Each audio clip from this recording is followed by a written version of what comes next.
Hi everybody, welcome to Copilot, a YouTube channel to help organizations thrive by orienting around what matters most, their customers and their people. In this video, I'm going to talk to you about the 5 things that you need in order to be successful in your digital transformation.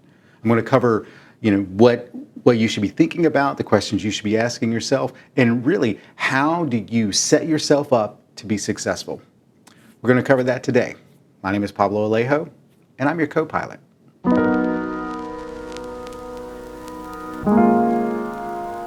All right, so I'm going to jump right into this. I'm going to start with the first thing. The first thing that any organization needs to do in order to be successful in their digital transformation is get organizational buy-in. I get that seems obvious. However, what I've seen in organizations is that an aspect of an organization gets the idea that they need to change something. And they'll tell someone, in leadership, hey, we're going to do this thing, we're going to change this thing. And, the VP of product, the chief information officer, chief innovation officer, and they have buy-in at that level and they just work down the organization. The problem with that is when you do not engage the other parts of the organization into this transformation, it really reduces the ability for you to have success, because what you find is that there is not a single transformation that does not impact other aspects of the business. So no matter what part of the organization you are in, you need to make sure that marketing is involved, IT is involved, technology from consumer facing to internal infrastructure is involved.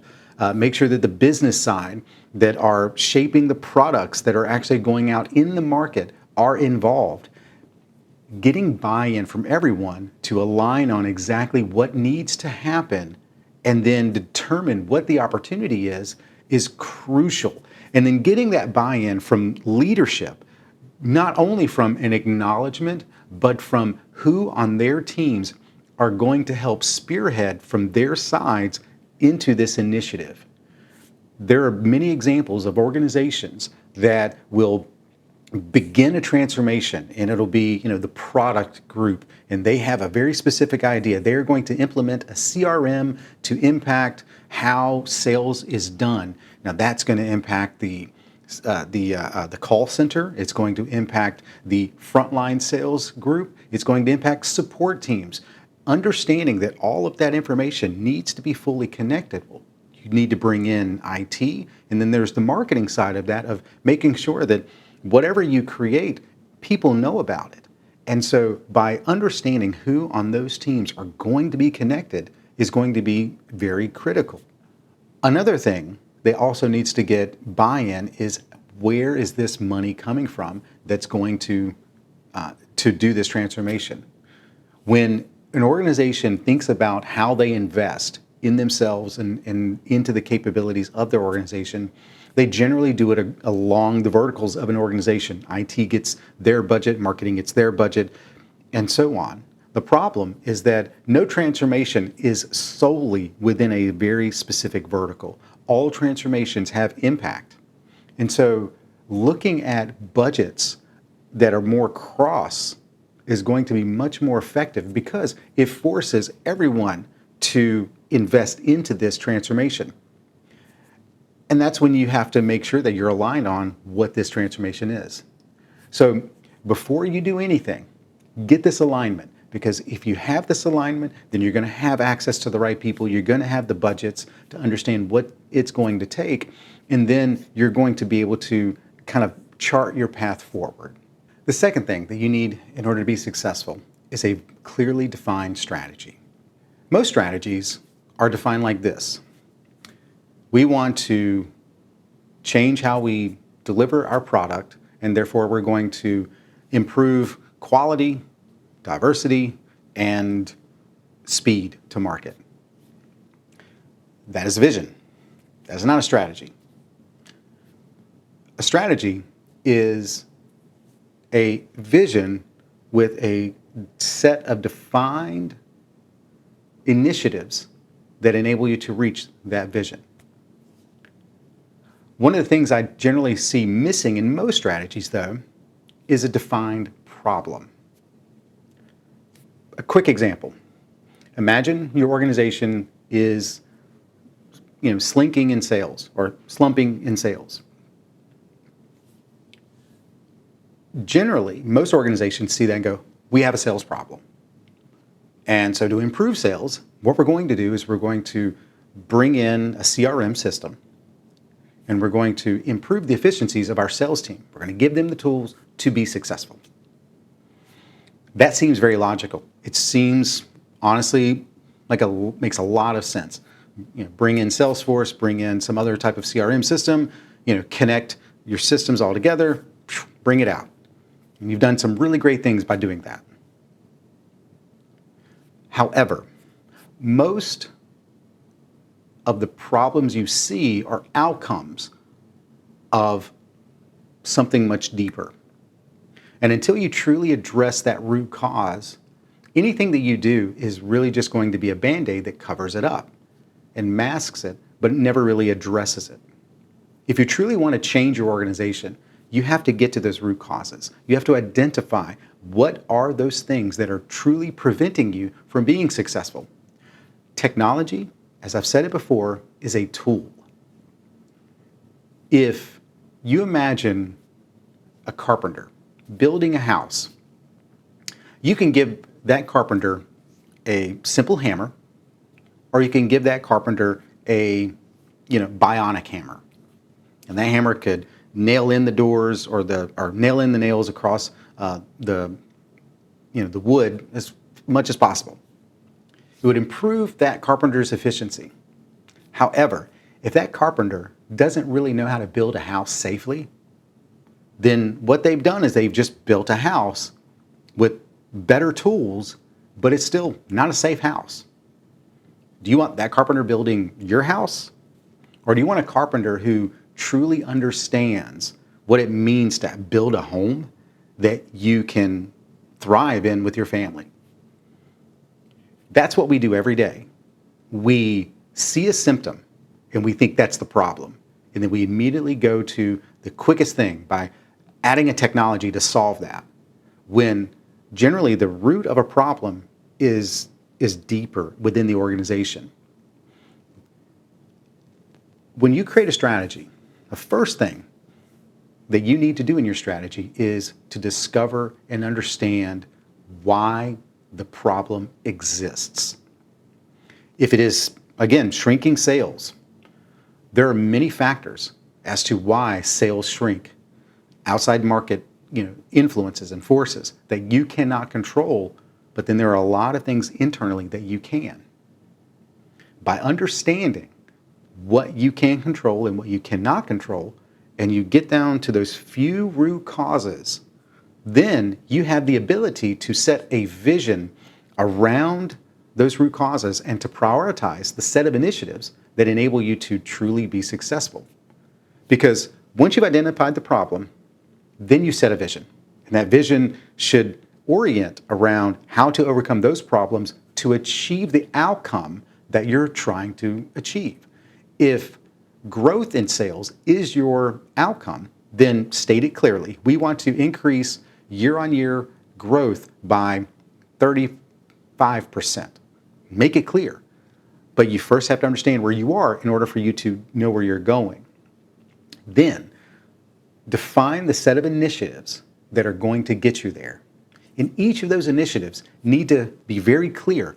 What is it doing? How are you going to actually do it? Who is going to be involved? And that who can't just be everyone from your team. It needs the people from across the organization to be involved in that. What resources are going to be required in order to make it happen? Now, when I said earlier about needing a budget, well, before you truly understand what the budget should be, you need to understand what those initiatives will be and what it's going to take to actually bring this together. Thinking holistically about what needs to happen, then you can incorporate the cost of software, the cost of change management, the cost of re-engineering processes and creating new marketing material and so forth and so forth. Like, yes, it's more expensive. However, I once heard of an organization that was having an issue. And so what they did is they acquired this capability and spent roughly about $300 million on it. Midway through, what they realized is that what they were getting was just bills for software being implemented, but it was actually not solving the problem. And they had to stop midway through. And when they did that, they basically had to start all over and ended up spending more, I would say another $200 million above the initial $300 that they had spent. This happens more than you would think. Most organizations just don't share this information because they do not want to be perceived as making poor decisions with the money they have. But a lot of organizations actually end up doing things over and over again. And it's because they didn't think through how to do this the right way. And therefore, they just acquired something and they went into it blindly thinking this was going to be what it was going to do. And they didn't have that clear strategy. The last thing a strategy needs, those initiatives need, is when will this get done? So again, kind of like, what is it doing? How are you going to do it? Who is going to be involved? What are those resources? And when? When will it be done? As you know, nothing can be open-ended, and so therefore you have to get things out the door quickly. Then finally, how will it be measured? How will you know progress along these initiatives? So that way, when someone asks, hey, where are we with initiative X? It should be very easy to understand. This initiative is right here in the process. We've got, step 1 of step, 15. And it'll take us, 3 months to get to step 2, and then from there, 6 months to get to step 3. And it should be very clear what those milestones are.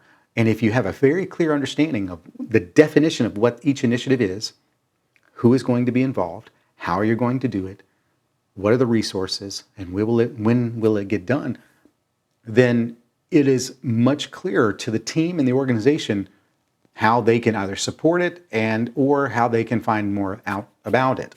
And so that's very, very important. So defining a clear strategy is like I said, it's much more than just kind of setting a vision and saying, hey, let's go that direction.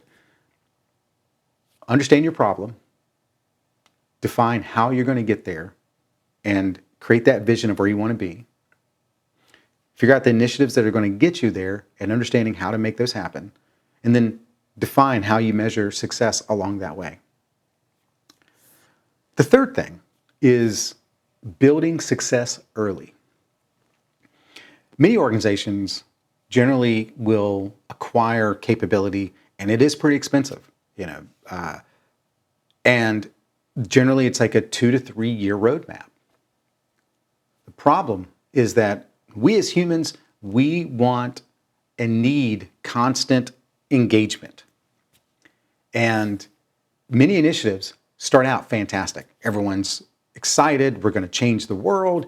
And then 3 months go past and you kind of forget what's happening. You forget, the feel and the vibe of trying to conquer the world because you don't see a lot of results. Getting early wins is a mix of many things. Consistent communication of the process. What's happening now? What's happening next? Kind of going back to those initiatives. Those initiatives need to be small chunks of things that you can do. And so that way, you're banging out initiatives maybe every 3 months, every month. And it is consistent progress along a much larger journey, but you're creating those wins. And the first thing that I recommend is get rid of the detractor issues. If there are things that are broken, just broken, don't wait for the new system to fix those. Invest time to get those things working. Because by fixing them, yes, you're going to replace that. But it doesn't mean that you have to wait 3 years to do that. Go ahead and fix it now. And that investment will come back to you because the rest of the organization will feel that you're moving forward. And I get the idea that you're probably thinking to yourself, yeah, but I just wasted money to fix something that I know I'm going to replace. And on paper, you're 100% right. You are spending money that you will eventually not use in the long term. But I promise you right now, you're doing that right now. You're doing that right now because most organizations generally spend a lot of money in a lot of places that typically go nowhere. You create shelfware, you create vaporware, you create all kinds of things, and you start initiatives that never fully finish. Working with an organization years ago, and they literally spent, I don't know, $10 million on an initiative to change how call centers worked. And they deployed this new chat system that was going to revolutionize how they interacted with their customers. And the call center people just did not embrace it. They did not adopt it. And over time, it became such a burden to try to get people to use this system because they were told to, that the organization just realized they were wasting their time and their efforts, and they basically scrapped it. You do this already. The best way is, instead of trying to focus every penny to go forward, figure out that going forward isn't always just about technology, but maybe it's about culture. And you need your culture to move forward. So investing in those detractor issues impact your culture. And when your culture sees that you're listening to them and you're helping them do better, you're going to see that benefit. The second thing is, in that of building early success, is while you're working on those detractor issues, start to build the foundation for long-term success. And tell people about that. Make sure people understand that while we're working on these detractor issues, we're actually at the same time building the foundation for this new thing that is going to help improve the overall experience of what's happening. Going back to the sales example, when if you can digitize a process to make it easier for people to process applications, let's just say, fantastic. And if it requires two different systems to do that same thing, and you can combine those into one, but that requires a much larger kind of foundation, makes total sense. What are the detractor issues of the current system that you can tweak with very minimal effort that gets people kind of by? And then how can they also then be involved in planning what that next evolution should be? By doing so, what you're doing, kind of getting back to the idea of investing into the culture, you are helping people see, one, that you're invested in them. Two, you're invested in taking action to get things done quickly. Three, you need them to help you plan the future. So by, again, focusing on detractors, getting those out the door, and then getting those people to help you kind of shape the future, you're basically building that culture of change by getting them to be a part of what that future is going to be. And that's how you get really early wins. The fourth thing that you need to be successful is orienting all of your solutions around people. Most organizations generally have very smart people who are experts in the field that they are in. And sometimes they come from the other side and eventually get into this space. I was working with a client, and they actually had been a customer of this brand for years. And then they worked for them in some of the roles, and then they eventually kind of moved up the chain, and now they're kind of overseeing, how things get done. It is very easy to use your experience as the anchor to what you believe is what should be done. And what I would recommend is that while your experience is extremely valuable, is also dangerous, because it means that you are bringing in bias into the process. Human-centered design is all about removing as much bias from understanding what the problem is as possible.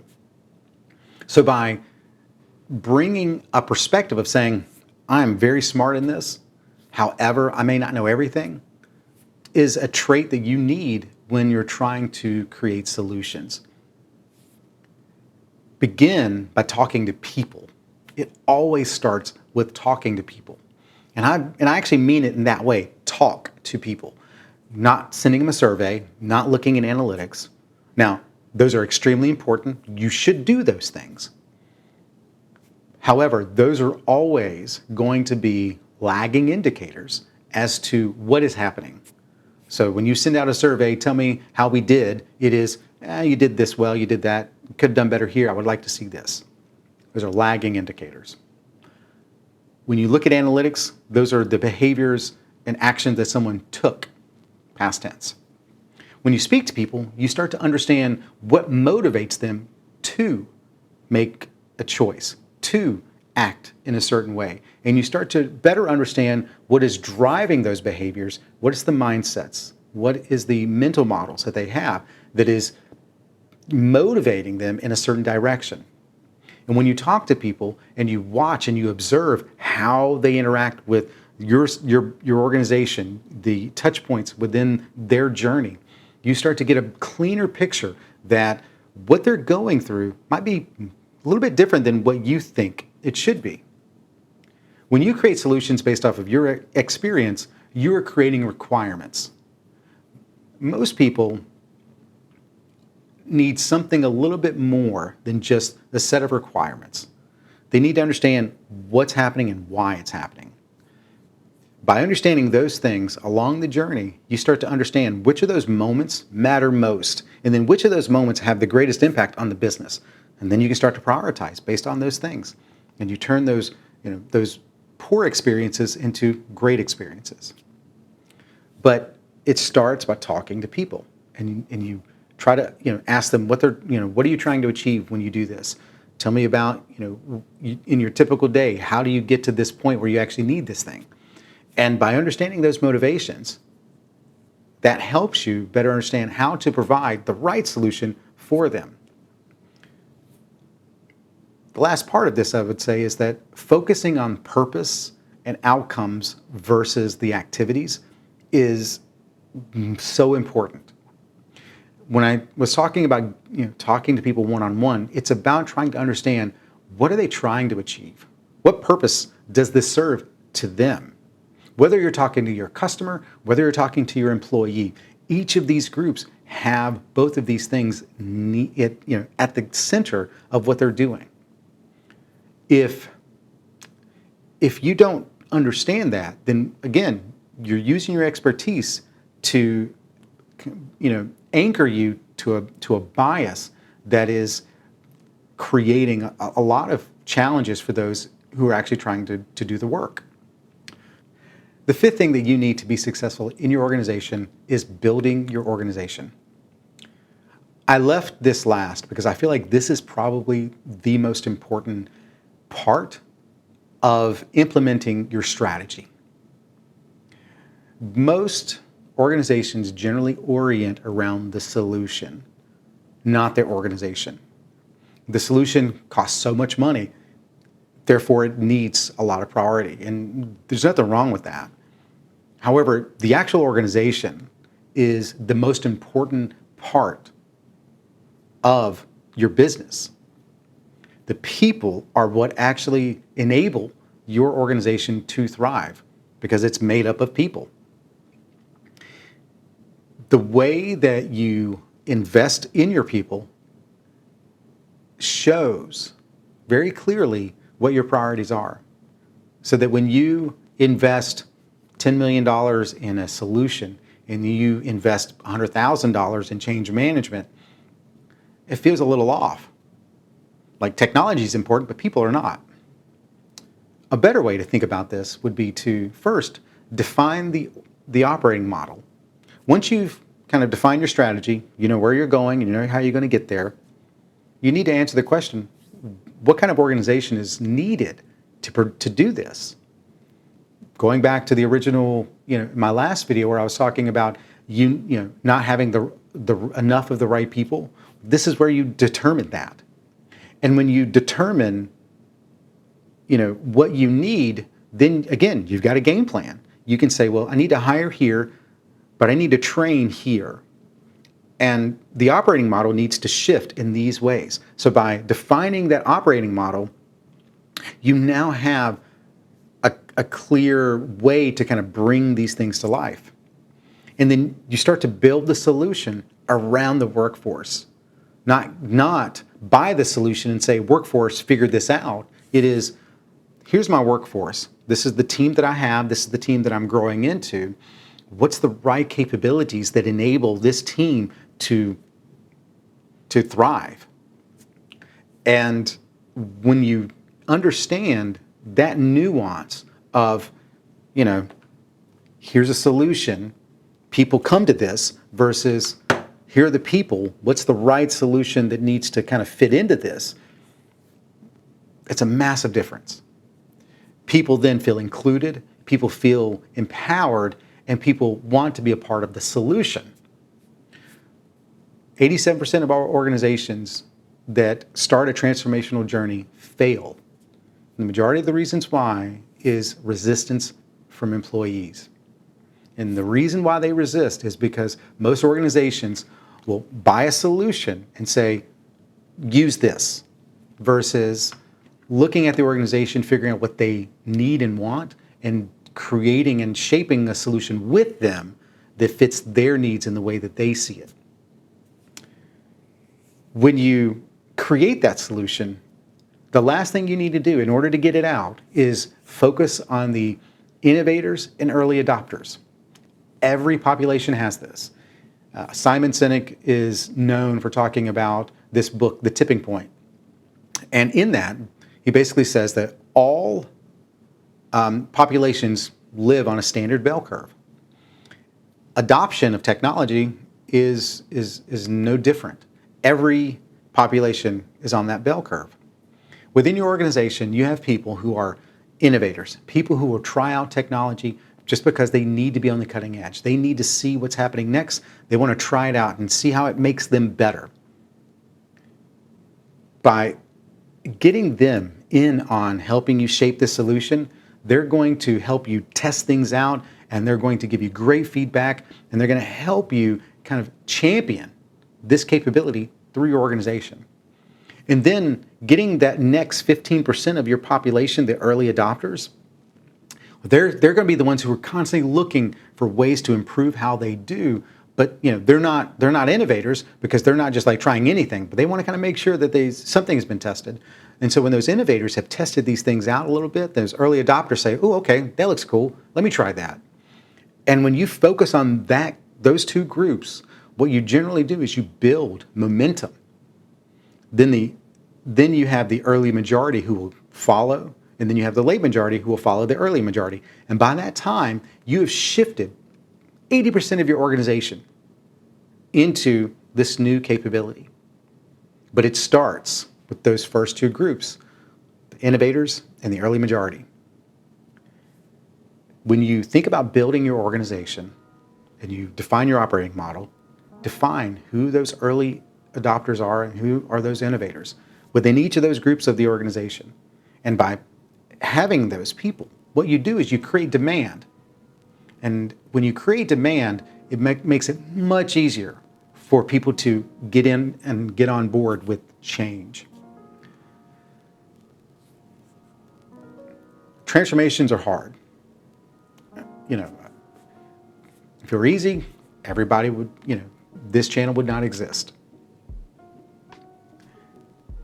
If you think about how to transform your organization, and you first begin by getting buy-in across the organization, you define your strategy, you build early success, you begin to orient your solutions around your people, and then you build the organization in order to adapt and evolve, you're going to be successful. You're going to spend money more efficiently. You're going to have change that is done more effectively. And it's going to create the outcomes that you're looking for in your organization. I hope this video was helpful. I hope that it gave you something to think about. I hope that, if you have questions, that you feel free to reach out. Transformations are very complex.